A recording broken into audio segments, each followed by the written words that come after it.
Well, we're live. And this time we are on Season 4 of Horroween, the Kaijuthon.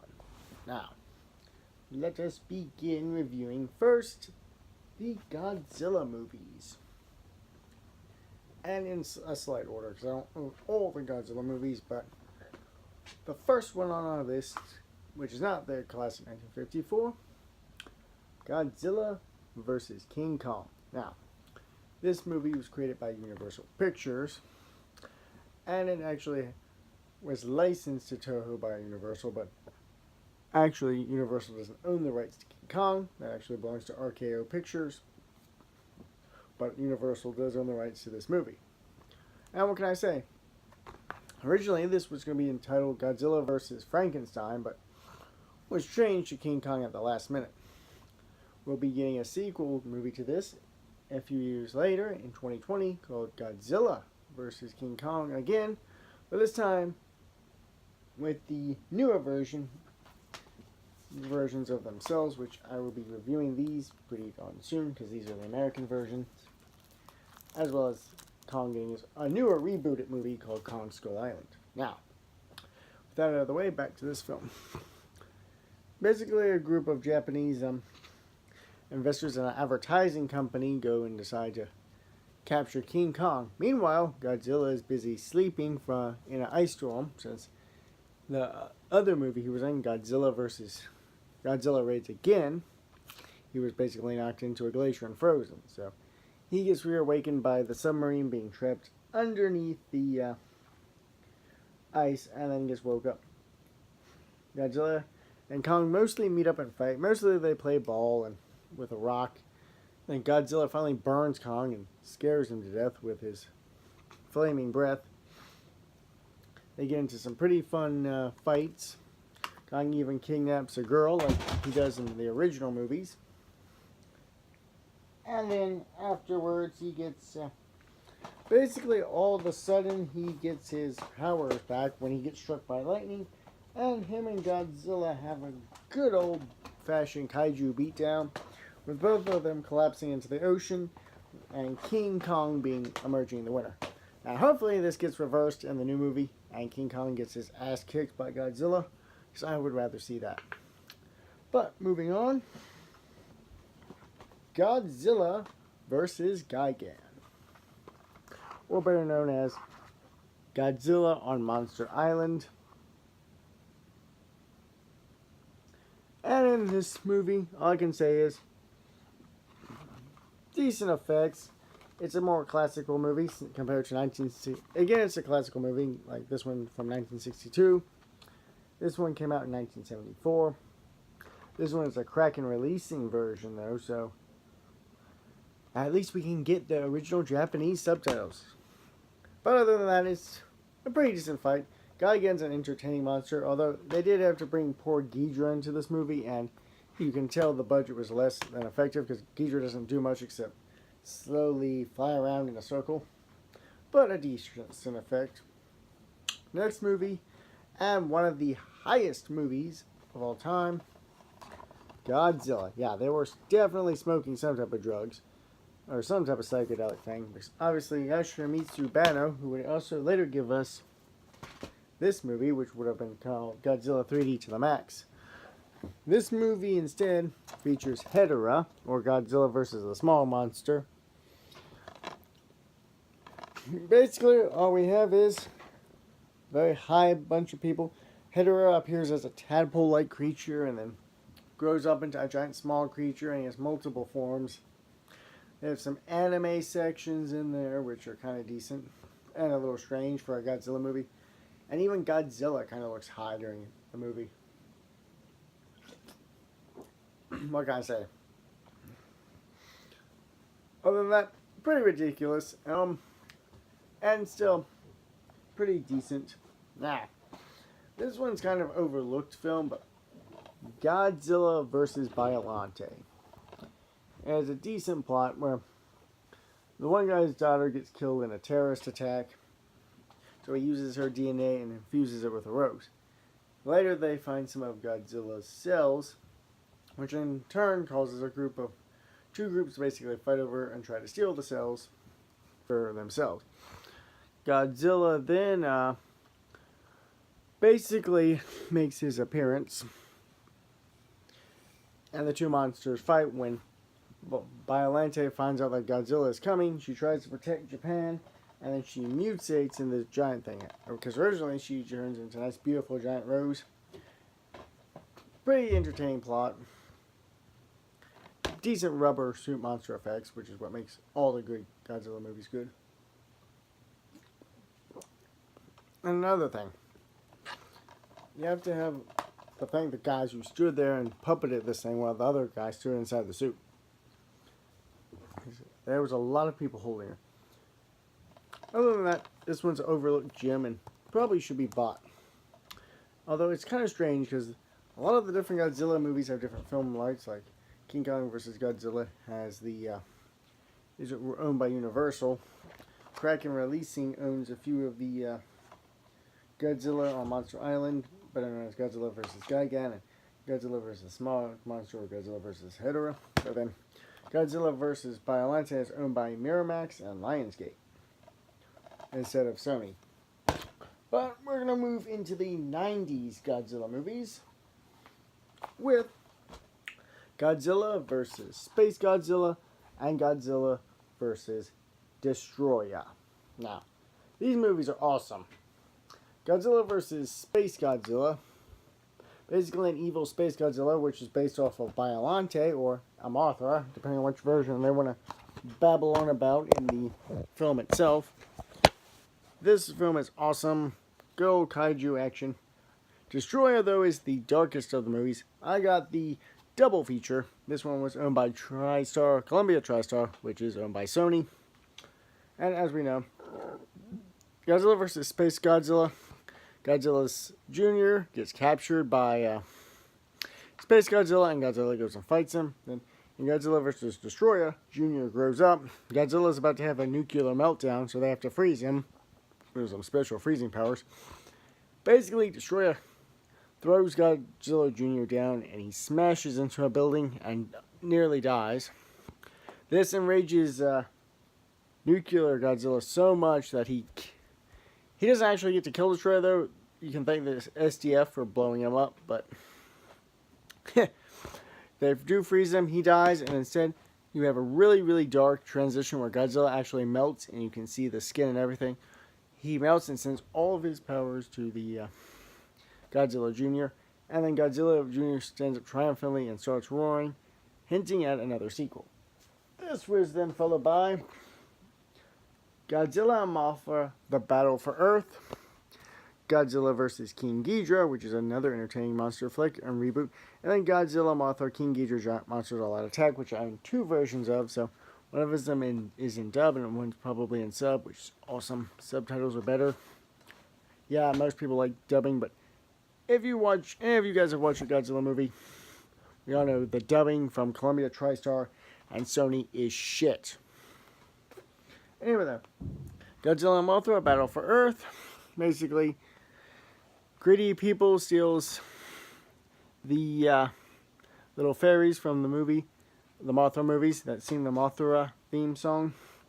They steal them, so Mothra goes to in larva form and gets revenge on the people who do it. Finally, she then cocoons and emerges as a giant moth. Her and Godzilla and later Mothra's evil twin Batra come, and basically poor Godzilla gets his ass kicked by these moth creatures, and he gets pissed off. It's quite hilarious. Then in Godzilla vs. King Ghidorah, Godzilla and Ghidorah meet up again. This movie has a little bit of a time travel as a mysterious UFO basically appears, and basically it's not actually a UFO, it's people from the year 20-something XX, as typical Godzilla movies do. And one of the main characters ends up finding out that the woman he meets is actually one of his descendants. Even though they had a kind of weird romantic subplot. Yeah, it's a Japanese movie. Godzilla. Basically, the people from America 20XX basically destroy Godzilla and erase him from history by going back in time to World War II, where we see a Godzillasaurus. And it has a roaring sound of Gamera. Yeah. These Toho stole Gamera's sound effects. The poor Godzilla creature gets the shit blown out of it by a battleship and other things. The Japanese soldiers save it and salute it as their savior. This one guy thinks he's Godzilla's friend, and when the two meet again later, they kind of have a moment where they look into each other's eyes before Godzilla blows the shit up out of that guy's building. And all in all, it is a decent effect. Since I will just review GMK, or Giant Godzilla, Godzilla, Mothra, King Ghidorah, Giant Monsters All Out Attack, because I owned it twice, so I will only review this version, mainly for ease of reference. But Godzilla or GMK, Godzilla comes back and he's madder than ever. In this version, Godzilla has been infused with the souls of Japanese soldiers who died during World War II, and he comes back as a force of nature. They have Baragon, they have Ghidorah, and Mothra. Now, Mothra and Ghidorah are actually the heroes of this movie, for once. Yeah, Ghidorah is actually a good guy, and him and Mothra actually team up. And then there's also Baragon, who gets its ass kicked, but I will admit, the female Suitmation actor did an awesome job for Baragon, so kudos to her. This movie is fun. Godzilla has white zombie eyes, which sometimes looks great, and then sometimes it looks like, what the heck happened to you, Godzilla? But one of the coolest things is when there's these kids in this Japanese school, they're learning from their teacher, and all of a sudden, kaboom, a big hydrogen bomb cloud comes up, and the teacher's like, oh my god, a hydrogen bomb. And then Godzilla even goes up and destroys this woman while she's in a hospital, and basically destroys the entire building. Yeah, Godzilla is actually evil. And guess how he dies? A guy actually pilots a submarine, similar to one of that older movie where people actually have to go inside the human body. This guy pilots a tiny submarine with a drill, and then drills his way through Godzilla's heart, and Godzilla basically cooks himself to death with his own radiation, and then he dies. He blows up, basically, leaving a giant heart in the ocean still beating. Yeah. Imagine being a kid and seeing this movie. I'm being freaked out because Godzilla died, and his freaking beating heart is still in the ocean, regrowing a new Godzilla. And also, Mothra dies, but she at least sacrifices herself to save Ghidorah. And he comes back to life only to get his ass kicked again. Poor Ghidorah doesn't get a break. Next we have the Toho Godzilla Collection Volume 2 with 7 movies, including one of my favorites, so I can actually skip Godzilla 2000 because it's already on here, but for ease of reference, I'll still show you the cover. Godzilla 2000 is my favorite movie. I remember seeing this in the theaters when I was a kid after Godzilla 1998. I still enjoy this one. This is a fond memory. Me and my parents, only like a few people were in this movie theater. Dubbing was shit though, but you were talking about Columbia TriStar again. But this movie contains Godzilla against Mechagodzilla, Godzilla vs. Mechagodzilla 2, which is not a sequel to the original ones or the other movies, Godzilla vs. Megaguirus, Godzilla GMK, which I already did, and Godzilla Tokyo SOS, which is actually a sort of trilogy to Godzilla against Mechagodzilla and Godzilla vs. Mechagodzilla 2. Let's start with those first. These Mechagodzilla movies are interesting because they dug up the 1954 skeleton of the original Godzilla and then use it to make the new Mechagodzilla suit. They also deploy it, and it basically fights with Godzilla. And at one point, they renamed it Kiryu instead of Mechagodzilla. And Kiryu wakes up and remembers that it was actually the 1954 Godzilla and actually shoots its missiles and blows a whole bunch of the city up. It fights with Godzilla. And for an updated version of Mechagodzilla, it is awesome. There's some pretty decent fights, and the choreography is great.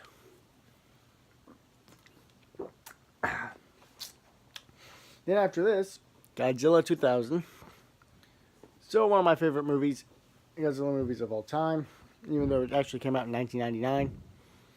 It's one of the best of the Millennium series, mainly because Godzilla isn't alone in this movie, and he fights a creature called Orga. Orga is pretty awesome.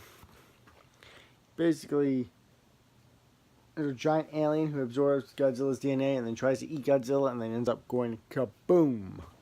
Dead.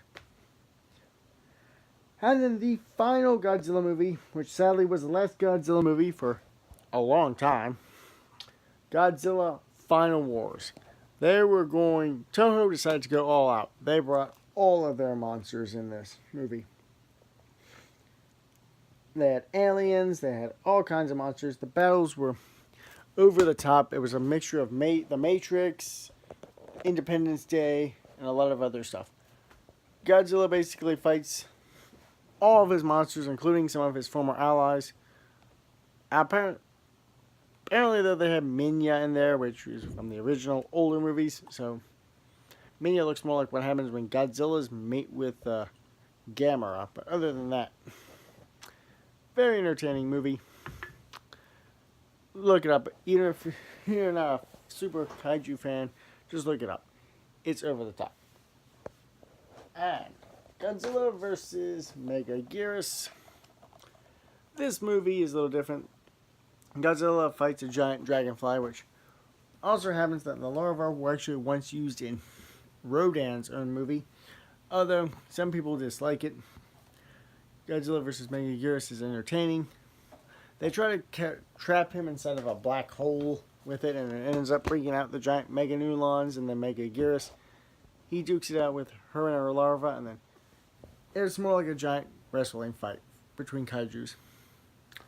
And finally, Toho did give us a sequel. Shin Godzilla. This movie was distributed by Funimation and Toho in the United States. There is a dub version with the actors from Fullmetal Alchemist. I prefer the sub version of the original movie. And this case is just awesome. Let me pull this out of this disc cover. This is the disc cover. Look at that. That is an all-black case, symbolizing this movie's dark tone. And it's an allegory for the 2014 disaster that happened in Japan. So they had a lot of stuff to go on for with this movie. Now, leaving the Toho universe from Japan, I'm going to have to set this phone down here, so sorry for the awkward position. It's easier to put this away. Sorry. Alright, there we go. Okay. Where's it at there?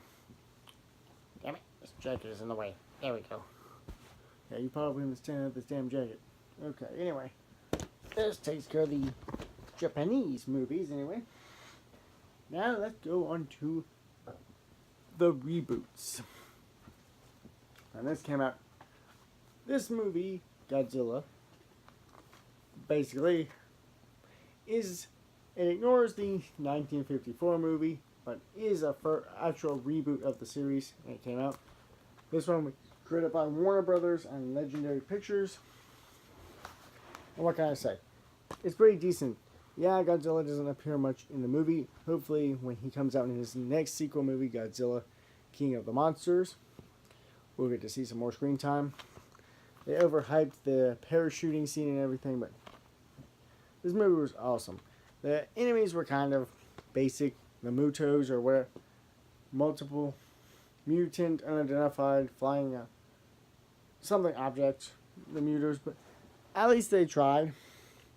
The movie itself is pretty good. They kill Bryan Cranston off in the first act of the movie. First they kill his character's wife off, and then as one of the male Muto goes and mutates in the reactor there. Godzilla's pretty decent. Yeah, at least looks good, even though he's pretty much a big CGI monster.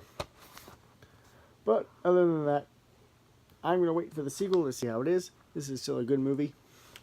And we're going to move on to the next movie in the series, Kong Skull Island. Now, this is a much better movie than Peter Jackson's 2005 King Kong remake. And for one reason. Kong at least is intimidating. He's giant. The skull crawlers are awesome as enemies. You have Loki in this movie. You have actually John C. Reilly, who actually does a good job. You have John Goodman. You have Samuel L. Jackson. Brie Larson, who I think is better in this movie than she will be in freaking Captain Marvel. I'm not even going to watch that stupid shit. But, on a big note, This movie is awesome. I advise any kaiju fan to get this movie. Especially since he'll be going up against Godzilla again in 2020. Now, moving away from the Godzilla and King Kong franchise, I only own one Gamera movie, Gamera 3, The Revenge of Iris. And this is the last of what you call the Heisei series, similar to the Heisei Godzillas or Millennium Godzilla movies. I'm sorry, in the 90s. The effects are great. The main female character wants revenge against Gamera for killing her parents. There's Gyaos in here. Also a creature called Legion. And then another creature called Iris, who basically takes over her body and... Yeah, typical Japanese and tentacle creatures. We all know. Entertaining, but very slow movie. This is made by Daiko. It's a slow burn for movie, and it almost put me to sleep, but still, if you want an entertaining kaiju flick, watch this. The effects are awesome. Even the suit looks good for a Gamera. And I've already reviewed the Korean kaiju film Dragon Wars. It's already in the season 4, so you won't have to worry about that one. But we have 2 more American kaiju films and we'll be done. First up is Rampage. Now, Rampage is a video game from the classic video game from the NES, and it was turned into a movie starring Dwayne "The Rock" Johnson. What can I say about this one? It's a Warner Brothers, and it's made by my favorite company, New Line, the guys who gave us Mortal Kombat. This movie is awesome. I would say definitely buy this. Even if you don't like any kaiju movies, this can get anyone into at least kaiju movies.